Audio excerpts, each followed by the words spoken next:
In today's news, BVI Chamber of Commerce strengthens regional ties. Regional heat could remain for 3 months. ASPHALT plant test runs to occur this week. HORSEPATH dipped to get needed attention.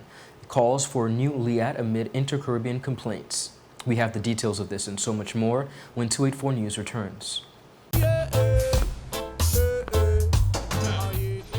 Father Jesus, that line here long like church service. Alright, do enjoy the rest of the day. Next customer line, please. Wait, hold on a second. Yes, Sonny boy, come, yes, son. Good morning. Good morning, Sonny boy. Over there. You must have cut fun topic. It's okay, I'll take care of it. What? No man to take care of me. How may I assist you?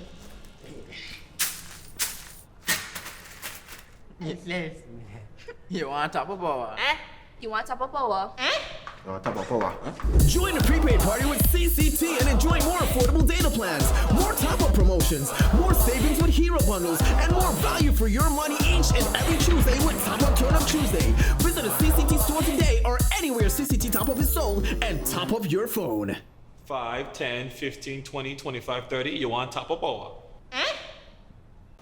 Hello everyone and welcome to this edition of 284 News. It is Tuesday, August 29th, 2023. I'm Ron Grant bringing you the very latest out of Tortola in the Virgin Islands. Happy Tuesday to one and all. Thank you so much for joining us. Beginning our newscast, Caribbean leaders are once again making reawakening of the value of regional airline LIAT amid complaints about the service provided by InterCaribbean Airways. A week ago, St. Vincent and the Grenadines Prime Minister Ralph Gonzalez criticized InterCaribbean Airways for its service, stating that he was awaiting proposals for a new LIAT. He said that Turks and Caicos based airline, which has been expanding its network across the Caribbean islands since LIAT's demise, has been unreliable and inefficient. He cited examples of long flight delays, poor communication, and inadequate customer service, which have caused inconvenience and frustration to travelers all across the region. Now, previously, government officials in Guyana also complained about the airline. Egg Hill said that senior government officials, as well as representatives from the Guyana Civil Aviation Authority, met with the representatives of the airline to address the issue, warning that they could face sanctions if its flight delays issues were not sufficiently alleviated. He said that the airlines has been violating the terms of its license and failing to meet the expectations of the Guyanese public. He also expressed concerns about the impact of the airline's performance on Guyana's tourism sector and international reputation. Now, viewers, this follows months of irritated Caribbean customers who complain of long flight delays, leading to frequent missing of international connecting flights, which has forced many to purchase new tickets for flights. Many have taken to social media to vent their anger and disappointment with InterCaribbean Airways and to demand refunds or compensation. Some have also called for the return of LIAT, which they said were more reliable and convenient than InterCaribbean Airways. Now, the resuscitation of LIAT has been a long-held push for the Antiguan and Barbudan government, who has long dealt with a lack of support from its regional shareholding partners over the financing of LIAT 2020. The Antiguan and Barbudan government has been working to restructure and relaunch LIAT as a leaner and more efficient airline with a reduced fleet and staff. However, the matter of severance payments to former LIAT workers who were dismissed during the demise of LIAT 1974 continues to be a sticking point among regional trade unions. The unions have been demanding that the governments of Antigua and Barbados, Dominica, St. Vincent, and the Grenadines, which were the main shareholders of LIAT 1974, honor their obligation and pay the workers what they are owed. LIAT Limited entered into an administration in July 2020 following increased debt and, of course, the impact of COVID-19 pandemic. The airline had been struggling for years to stay afloat in rising operational costs, low passenger demand, and competition from other airlines. On the local scene here in the Virgin Islands, the Public Works Department will commence several tests on their asphalt plant this week. This comes after the delay of the commissioning of the asphalt plant from the July 31st, 2023 date due to a number of last-minute requirements that were brought to the attention of the Director of the Public Works Department. Public Works Director Mr. Jeremy Hodge confirmed that the technician from Amman, the company responsible for manufacturing the plant, is in the territory assessing the asphalt plant and conducting training sessions. Hodge said during the technician's brief visit, a number of test runs of the plant will be conducted to ensure the plant is operating as intended. What you can expect now is that sometime next week we expect to be batching our first load of asphalt. With that asphalt, we'll be doing some test runs with some potholes and what have you. What you can also expect is that although a lot of our roads, Paul, in some areas, the challenge is drainage. And what needs to happen with those roads, some of those roads, they will require contracts to go out to address the drainage on some of these roadways.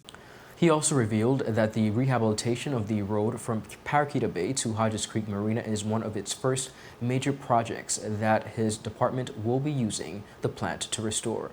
Government of Virgin Islands has tendered the roadway from just after the abattoir, Paraquita Bay, to the Hodges Creek Marina area.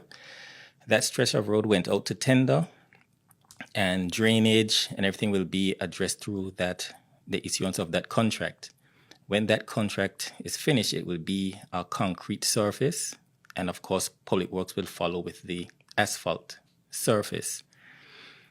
And that alone will be a major savings for the government of the Virgin Islands. Hodge also explained why the particular road was selected, stating it was partially because of the sewage works being conducted in the East End area. We selected that first portion of road to be done because we have to continue the sewage works in the East End Long Look area. We've submitted the designs from the Hodges Creek Marina to the Seventh-day Church in East End, because the sewage works are completed there as well. And then from then on, the sewage works will continue so that we can submit the designs moving forward and so forth. So we do have a plan and we're moving forward. We do have some roads, asphalt roads in town that we're aiming to address first. Now that we have our plant, my team is already on the ground to address the area between the Botanic Gardens Junction through the bridge there by the UP's Cineplex. The director also said that the heavily criticized roads will soon be addressed, such as the Paraquita Bay there by the college. We have some other areas like even out at Little Apple Bay, out at Carrot Bay, some areas of East End. There are a number of areas after the floods of 2019, they were washed away. There just wasn't any road. And we had to go out to make sure the roads were motorable, especially for emergency vehicles, especially at a time like that. And we had to use what was available to us. In most instances, not the best material, so we have a lot of sponge in that material that's underneath the asphalt will soak up the water up to the surface of the asphalt, and then you have pothole because now it compromises the asphalt. In some of those areas where we cannot help the drainage, what we can do is be more responsive at a quicker time to make it bearable to drive until they are addressed. Viewers, up next, we have more on the local scene. We'll be right back after a quick commercial break. When you're in need of air conditioning, installation, repairs, or replacement services, Markinson Air Conditioning and Refrigeration has the professional technicians, equipment, parts, and ACs to get the job done right.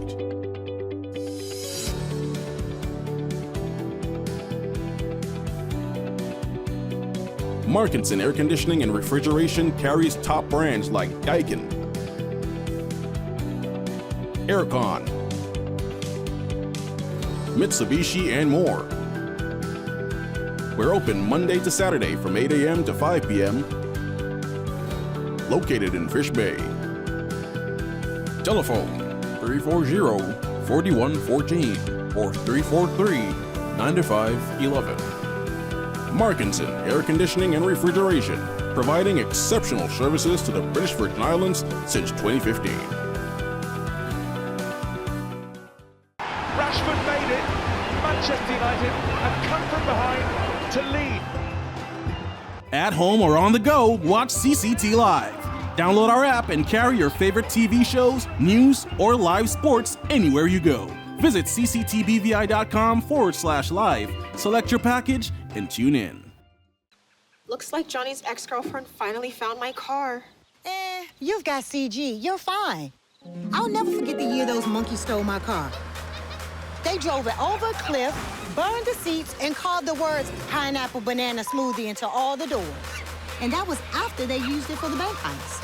I don't blame them. It's their favorite smoothie, and I refuse to share the recipe. No deductible for theft, malicious damage, and more. CG Insurance. Good like that. So you're saying I can ask this cat any question? The cat is connected to the computer. You just type in the question, it will read his mind. There the answer comes.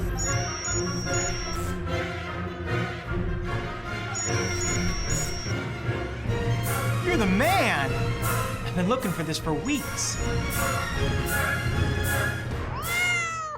Welcome back, viewers, and thank you so much for your time. On the matter of infrastructure, it was announced in a Government Information Services release that the Minister for Communications and Works, the Honorable Kai M. Reimer, has stated that the HORSEPATH dip that has been a long-standing issue with motorists and residents is to be rectified. Honorable Reimer met with residents of the community and provided an update on the upcoming works that will be done on the dip to enhance its design and functionality.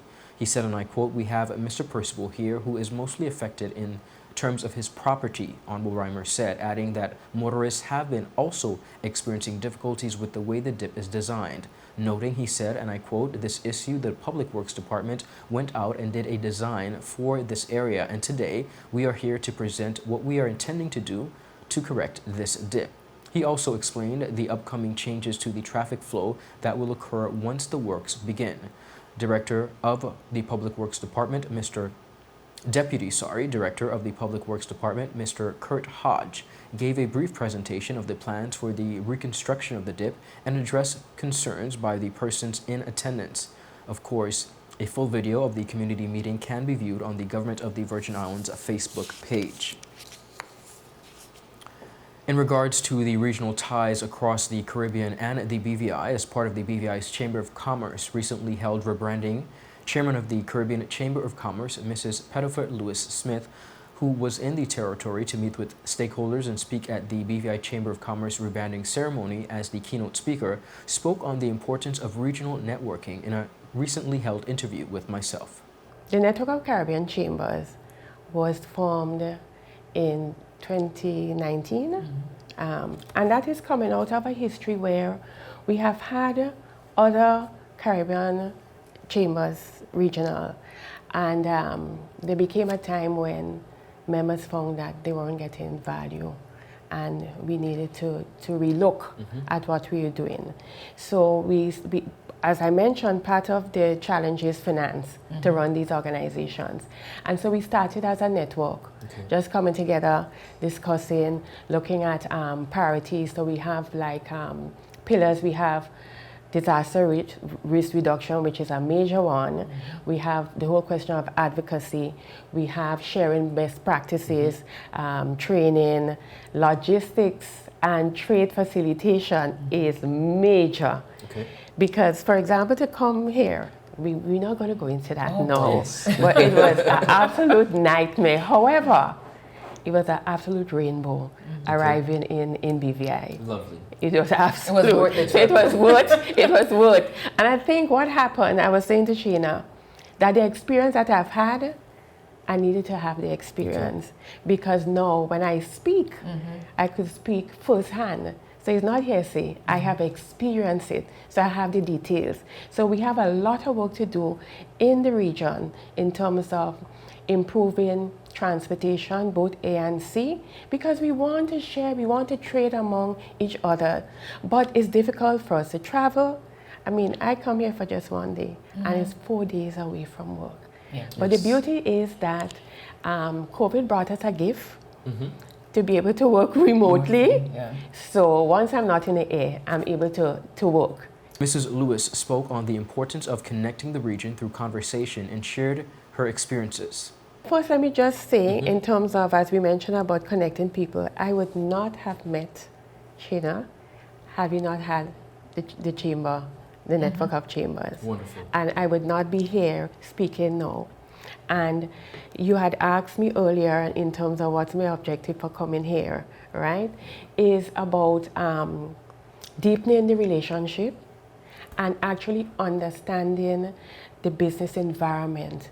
Because when we meet, it's a lot of us, and we have some specific things that we talk about, but we never really get the opportunity to drill down into the individual chambers and what their challenges would be or are.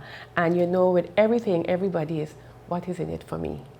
So this is an opportunity for me to get to understand the environment better, the challenges. We talk about how we could deepen relationship, how we could share. And this is, and I'm here to support and celebrate the separation, not separation in terms of division, the milestone, the milestone in terms of strategically going forward to ensure that we now address the realities of where we are, and so that it's good that you always reflect on where you come from, where you are now, where you want to be, and how you need to get there, and so you reorganize to get there. So this is good. Now, viewers, Chairman Lewis also shared some of the goals of CARACOM. Our plan is to, we say through collaboration, right? Success through collaboration. And we have, just to give you an idea of the network, we have 25 chambers throughout the region. We have Spanish-speaking, French, Dutch, English, from the north to the south, east and west. Yeah, and it's wonderful. We have our goal is we really want to make sure we want to work towards a Caribbean where it's sustainable and our people enjoy quality of life. That's the bottom line. You know, and we want to do that through a number of things: collaboration, partnership, widening our network, and bringing more and more people into the fold. Now, there's a lot of time that we talk about government and private sector like they're on separate sides of the fence. The reality is that we need all hands on deck. Everybody needs to be involved in order for us to achieve what we want to achieve. So eventually, this is what we want, but we're going to be doing it through we focus on a number of areas, like we say our pillars right now, and we have just added 2 others which we want to remain relevant. So we have the whole issue of cybersecurity, which is a big thing now, and the whole question of AI, artificial intelligence, right? So I think that in this era, we have to look at how times are changing, the disruption that we're getting, and how we maneuver all of it, and not look at the challenges that we have as daunting, but there are opportunities for us to be creative and achieve the things that we want to achieve. You know, there's no growth without a little pain.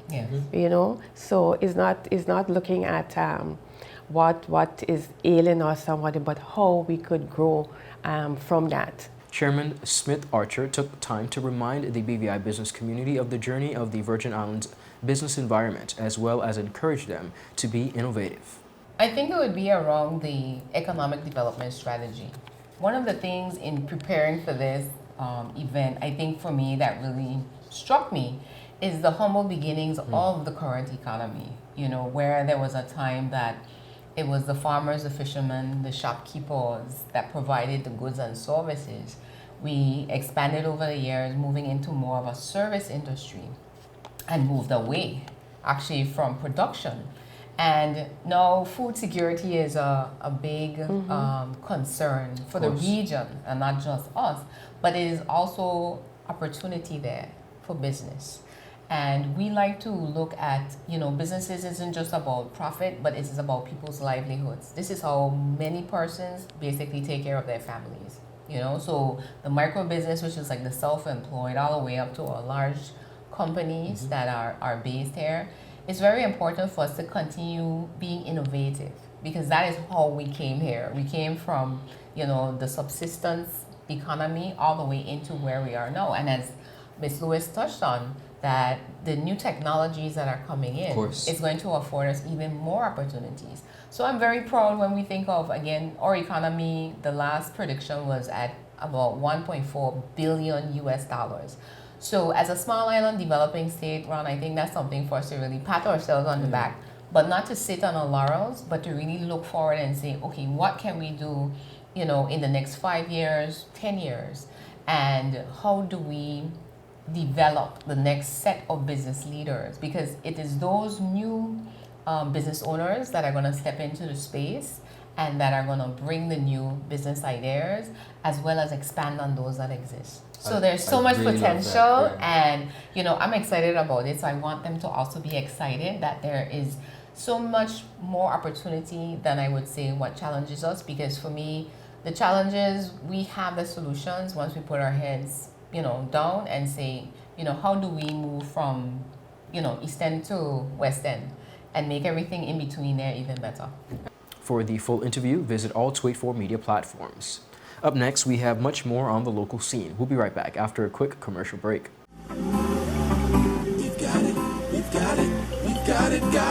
At VI Motors, we've got it. All your vehicles, we've got it. All your auto parts, we've got it. Everything you need, we've got it. We've got oil, it's stock. We've got batteries, it's stock. We've got tires, it's stock. Even brakes, yes, sir. Yes! VI Motors, pioneering the automotive industry in the Virgin Islands since 1966 with leading brands like Toyota, Chevy, and Honda. We even do custom orders. We have all the top brands in automotive parts as well, so you know you're getting quality.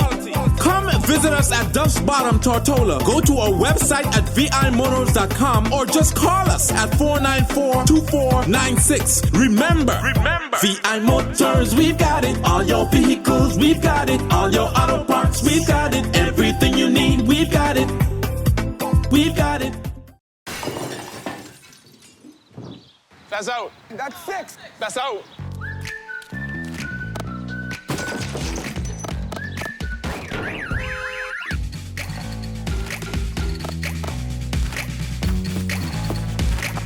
With great service and fast claims response, we're like a home match that isn't played at your actual home. CG Insurance. Good like that.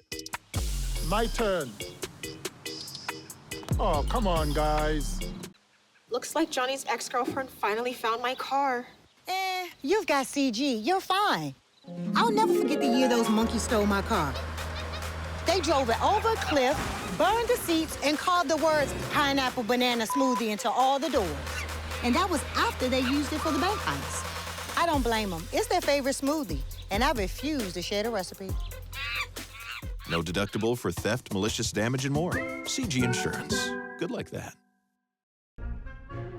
So you're saying I can ask this cat any question? The cat is connected to the computer.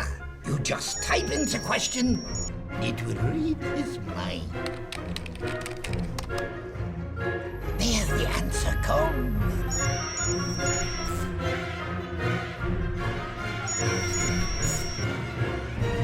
You're the man! I've been looking for this for weeks. Welcome back, viewers, and thank you so much for sticking with us. Olympian and two-time Commonwealth Games champion Kyron McMaster has dedicated his first World Athletics Championships medal to his mother, Joycelyn McMaster.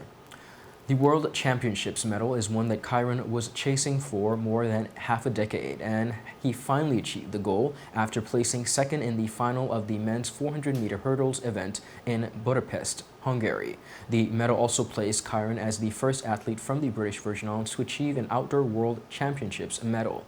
Speaking in an interview following the historic moment, Kyron said his mother deserved the medal for playing a vital role in his athletic career since the very beginning. It just goes back to the early beginnings. Like, my mom used to wake up 4:30 in the morning, drop me training with Coach Dyke Samuels. So she been there for the beginning. She made a lot of sacrifices. She just, you know what I mean? She she been there, you know what I mean? Like, she understands me. She understands what I wanted to achieve. My pops too. He understood that. Everybody understood what it is that I set out. Like, for instance, when my mom was here, she knew how focused I was and was not. So she wasn't even bothering me like, Kai, you know what I mean? This boom, boom, boom. Nah, Right. she was like, yo, Right. win, lose, or draw, you just go there, have fun, you do what you gotta do, and that's good enough for me. Aaron also said that seeing his mother on the sideline following his silver medal performance touched him in a very significant way. It meant a lot, really and truly, because my mom been to a few of my games, and it had times where we wanted to deliver a medal, and I just couldn't deliver at certain points for her, you understand? And I wanted to really, I didn't want she fly Budapest for nothing, you know what I mean? That would have break my heart, like, yeah, man, blah. I couldn't deliver today again, but she came home with a silver medal. Of course, viewers, you would have noticed the heat that we are presently experiencing. This is, of course, across the region. In its most recent publication of the Caribbean Climate Outlooks, the Barbados-based Caribbean Climate Outlook Forum has indicated that ocean temperatures are expected to remain significantly above the average over the next 3 months. This ongoing situation is set to exacerbate the heat stress across the region, and of course, CARI CFO's report is covering the period from September to November, and it underscores that both Pacific and Atlantic Ocean temperatures are projected to remain well above their typical levels.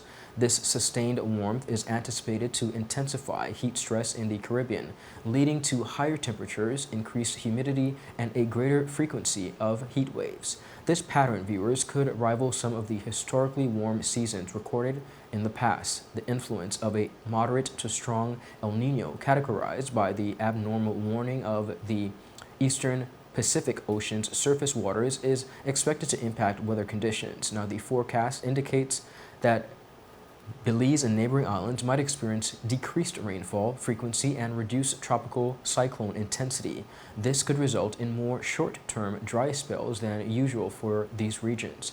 Of course, the record-breaking warmth of the Atlantic waters is likely to heighten the intensity of rainfall and raising the potential for flooding and related hazards. While limited drought concerns is expected due to the increased showers, the risk of flooding, flash floods, and cascading hazards is deemed to be notably elevated, particularly across much of the islands.